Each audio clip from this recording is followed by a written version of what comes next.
Today, we're joined by author Teri M. Brown, who literally pedaled her way across America on a tandem bike to discover life's most important lessons. Teri's new book, 10 Little Rules for a Double-Butted Adventure, chronicles her incredible cross-country journey and the wisdom she gained along the way. Let's welcome Teri to the show. This program is part of the Scene Projects Podcast Network. Scene Project features interviews with independent musicians, comedians, and artists from across the Midwest. Become part of our community and support local art wherever you are.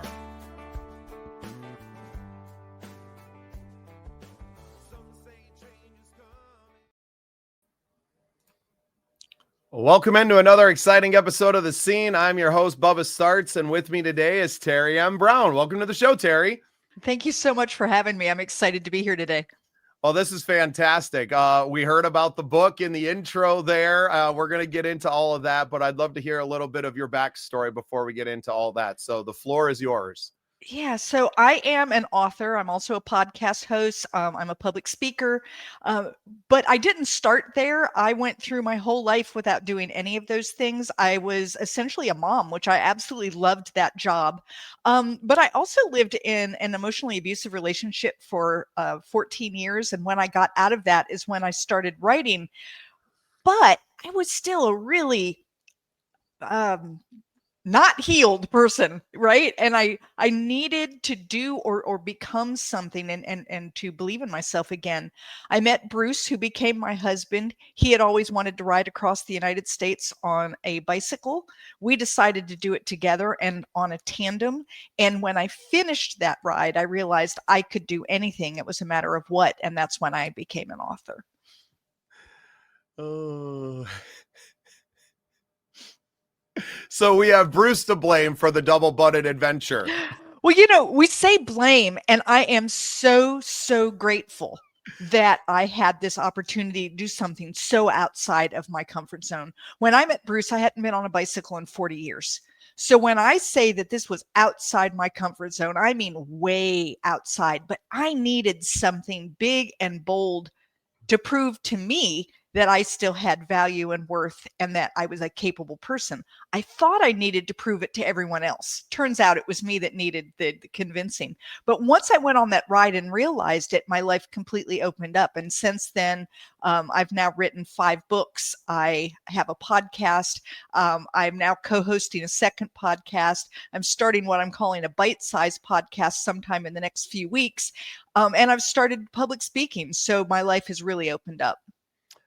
And I think we forget that that is really what new experiences and travel, like that's what it's really about, is finding out about yourself. Yes, it's about seeing these beautiful places around us, but it's truly about discovering who you are inside and how that can empower us. And I think that's a great thing that you touched on right at the top of the show there.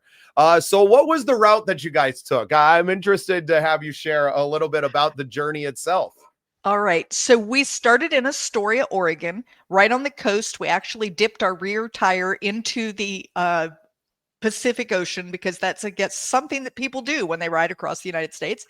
And then we crossed over the Rockies in a place called Lolo Pass, which is in Idaho, and then it goes into Montana. And once we hit Montana, we headed north, got on Route 2 and took Route 2 almost the whole way across the United States till we got to Michigan. We did UP Michigan, so up and around Michigan, then kind of under Lake Erie, down into Pittsburgh. From Pittsburgh, we went to DC.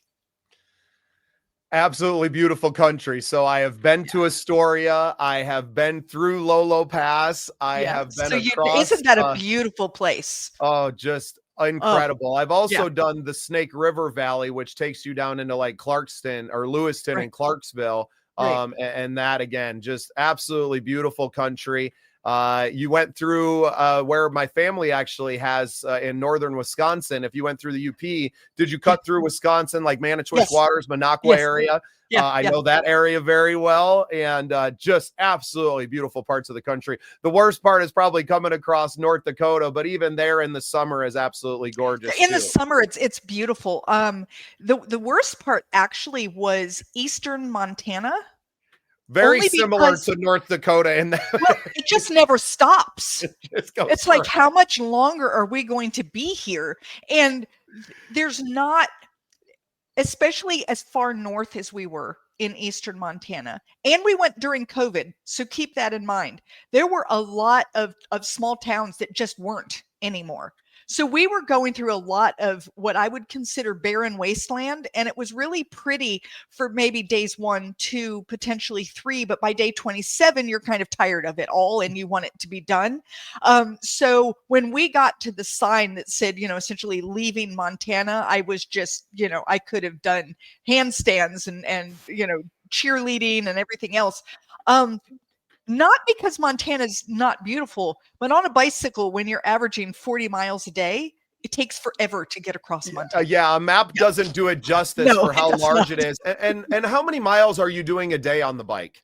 Approximately 42 was the average. Some days we went as many as 90. Other days we didn't make it more than 12. It just depended a lot on Right. terrain, weather, how Especially were going we through the feeling. mountains. Right, Yeah. right. And I some took the mornings you'd wake up and you'd realize I had a horrible night's sleep. Everything in my body hurts. I'm not going to be able to go 40 miles today. Like, it's going to be lucky if I can get on the bicycle at all. And so you just had to. And then there were times, like there was one time in Montana where we had to go 70 miles because there was nothing between where we had stayed and where we were going. You had right. no choice. 70, that's Right. what you had to do. And so you just kind of, yeah, everything was very dependent. And that was hard for me because I'm a planner. I like things to be neat and orderly, and this trip was not neat or orderly. No, because once you get out there and get going, anything can happen, Right. right? Right. Weather is obviously going to impact your travel. Blisters or just soreness in general are going to Flat impact that. tires, Flat tires, right? the Any wind mechanical blowing failures. against you instead of, behind you like it's supposed to. Heat, mosquitoes, yeah, you name it. Just even things like there was one day where we were riding angry. I had said something that made him mad, and so he was angry, which meant that I was angry. And you don't ride well on days like that. So there's all of those things that happen that affect how you ride. Right. And on a tandem bicycle, you have to keep pace Yes. with each other. And if Yeah. you're kind of fighting one another, and It's yeah, bad. Yeah, it can cause some problems, I'm sure. absolutely. How awesome. And then you wrote a book about the whole thing. I did. So I actually kept a blog the whole way across. So if you want to know nitty-gritty details, the temperature of the day and how many miles we rode and whether I cried, you can go to the blog, and the blog is on my website.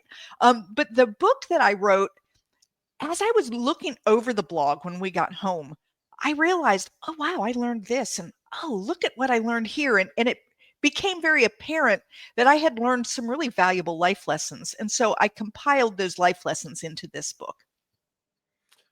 Just incredible. And how long did it take you to traverse the whole route?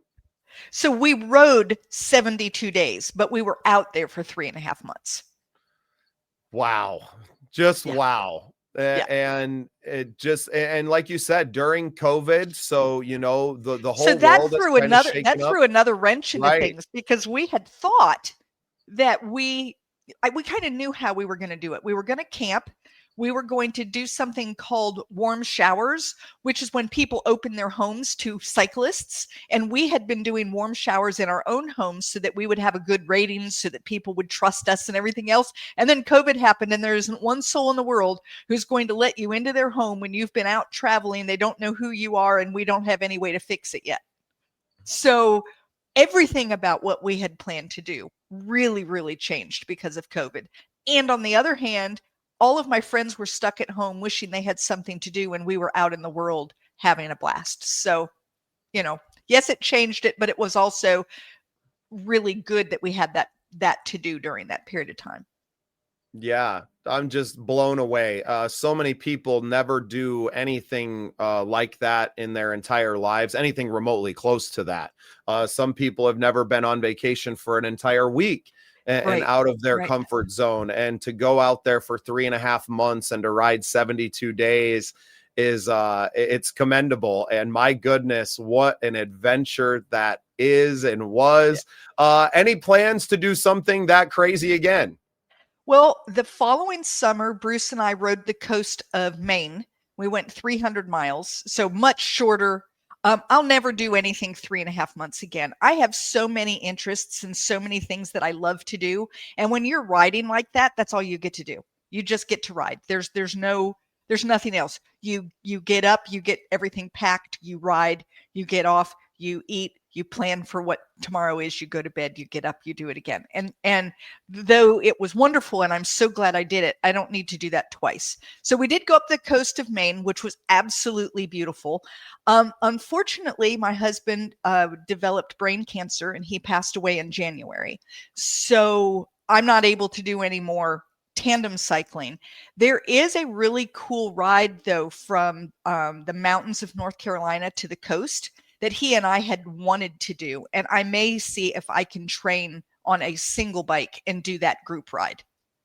Well, I'm very sorry to hear about your husband Bruce's passing. He sounded like an incredible man, and I would gather if people would like to get to know Bruce a little bit, that they can always visit your blog and to read your books, where I'm sure that his name is mentioned completely. You mentioned you're a podcast host. What's the name of your podcast? Yeah, my podcast is Online for Authors. I chat with other authors like me who are indie authors, not super well known, but great books, but hard to get out there. And so I read their book. We have a good book chat. So if you're looking for, what to put on your list of next reads, definitely take a look at Online for Authors. And you mentioned starting another little bite-sized podcast. Yes. So as well. I'm calling it the book hook, and I'm going to let authors read the first paragraph of their book and then say, based on this, would you add it to your list? So it's going to be a little 2-minute long. I'm calling it bite-sized. It's just a little thing to put out there. And then I've just started co-hosting one called the Terri and Edith Show. And Edith is also an author, and she and I just talk all things books. I love it. And I love that you're digging into the community that you're in. That's how the Scene Project's developed. I'm a songwriter myself. And when I kind of released the song back in 2024, I had been on the local news TV station. I live in South Dakota, so I'm very aware of your Midwest adventures. Yes. And so we have access to some cable networks that were gracious enough to have me on. And then I did 2 podcasts, and that was pretty much the entire media tour. And I was just like, well, that was, very, very short. How else do we promote these things? And one of the gentlemen that I was on with, his name is Dave Holly. Shout out to my good friend Dave, and his podcast, The Dave Holly Hour. And I did his in studio, and being a musician, I had a lot of equipment laying around, and I was like, I have a podcast studio at home, don't I, Dave? And he's like, well, of course you do, and here's this little unit. He gave me a Zoom P4, which is just a small unit. It has 4 of the microphone plugs into the back, and I could plug my phone into the side. So before I ever got onto doing these on StreamYard and Zoom before this, I just did them on the phone, and I had a whole contact list full of musicians that had songs and music to put out there. So I love the parallels of our 2 worlds to say, hey, I would love to start a podcast. What can I do it about? And the answer is so easy, right? Well, you do it about things that you know, right? And so when I came up with this book hook idea, I just reached out to all of my author friends and said, hey, I'm thinking about this idea. Is it something you'd be interested in? And immediately I had 142 people reach out to me and say, absolutely. And it's like, whoa, wow. Okay. So now I have a year's worth of content. So yeah, it's crazy, but I love being part of a community, and I love the podcasting aspect of it. Yeah. Did you ever see yourself becoming a promoter of other authors? No, I never saw myself even being on a podcast. When I was a guest on the first podcast, I was a nervous wreck. I didn't eat all day. I thought I was going to throw up. It was horrible. And then after I did it, I thought, that was kind of fun. I enjoyed that. And I felt the same way the first time I did any public speaking and stood up there and thought, oh, it was not for me. And now it's like, oh my gosh, I get such a charge out of it. So you learn about yourself as you kind of let go and you push past those barriers that you've made for yourself. I think we all sit in that nice little box that's very comfortable, but if you're there, you're not learning, you're not growing, you're not becoming, you're not figuring out who you are. And the bicycle ride pushed me so far outside of my box that I don't know that I've ever put myself back in one since. It's kind of like I'm not sure where my box would be anymore. No, and anytime that we do that as humans, that we find our limitless potential, right? Yes. When you stretch outside of that comfort zone, then the question becomes, well, what can't I do? And the answer is almost quite literally, there is nothing that you can't do. I've told people that if you of a physical nature, right. I've told people that if you really want something, then you will find a way to make it happen. Now, if you don't want something, let me tell you, anything will stop you. Gee, the sun came up this morning. I don't think I can do that. I mean, anything can stop you if it's not what you want. But I was too old, too fat, too out of shape to even consider riding across the United States on a tandem bicycle. And yet I wanted it, so I made it happen. And that's what happens is you just find ways. Does it look exactly like you thought it would? No, but it doesn't matter because you went ahead and you found the way that it'll work for you. So would you say that our limitations are mostly mental then? That it is a mental block that human beings have that keeps them from doing things?